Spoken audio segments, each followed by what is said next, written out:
Patay po ang dalawang manggagawa na hinuhukay o sa hinuhukay na kalsada sa Las Piñas City.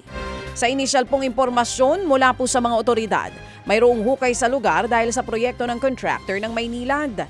Sa isang pahayag, kinumpirma po ng Maynilad ang pagkakasawi ng dalawang contractor personnel na natrap nga po sa aksidente. Nangyari nilang insidente sa ginagawang wastewater pumping facility na bahagi po ng Las Piñas Conveyance System Package 2. Sa ngayon po'y suspendido ang trabaho sa lugar. Patuloy namang nakikipagtulungan ng Maynilad sa mga otoridad para matukoy ang sanhi ng insidente. Dagdag pa ng Maynilad, prioridad nila ang pagbibigay ng suporta sa mga apektadong pamilya at pakikipagtulungan sa investigasyon. Sa talapan ng mga otoridad, 4 po ang ligtas habang 1 ang sugatan sa insidente.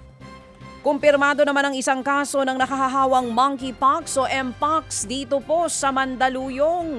Sa inilabas pong advisory ng Mandaluyong Epidemiology and Surveillance Unit, kasalukuyan ang nagsasagawa ng contact tracing at monitoring sa lungsod. Wala namang ibinigay na karagdagang detalye pero pinag-iingat ang mga residente sa nasabing sakit. Kinumpirma po ng LGU ang kaso matapos kumalat ang circular ng pamunuan ng isang condominium na nagsasabing may kaso ng mpox sa kanilang lugar. Kumakalat po ang sakit na mpox sa pamamagitan ng close contact sa taong infected nito. Tinangay naman po ng 2 hindi pa nakikilalang salarin ang isang nakaparadang motorsiklo sa tapat po ng samgyupsalan sa Barangay San Isidro. Ilang sandali pa nga pinaandar niya ito at sumibat kasama ang isa pang rider. Nakuwanan pa po ang mga suspect papunta sa direksyon ng San Mateo sa Rizal.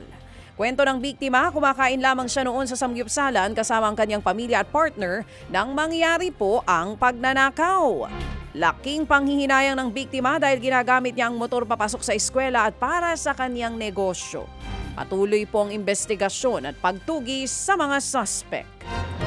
Mga kapatid, patuloy po kayong tumutok sa 105.9 True FM para sa totoong balita, impormasyon, music and entertainment. Mag-subscribe sa aming YouTube channel at podcast at sundan nyo kami sa Facebook, Instagram, X at TikTok sa True Network PH. Bisitahin din po ang aming official website, truefm.ph. At panoorin din kami sa True TV Signal, Channel 19. Kami po ang 105.9 True FM. Laging true sa'yo, kapatid.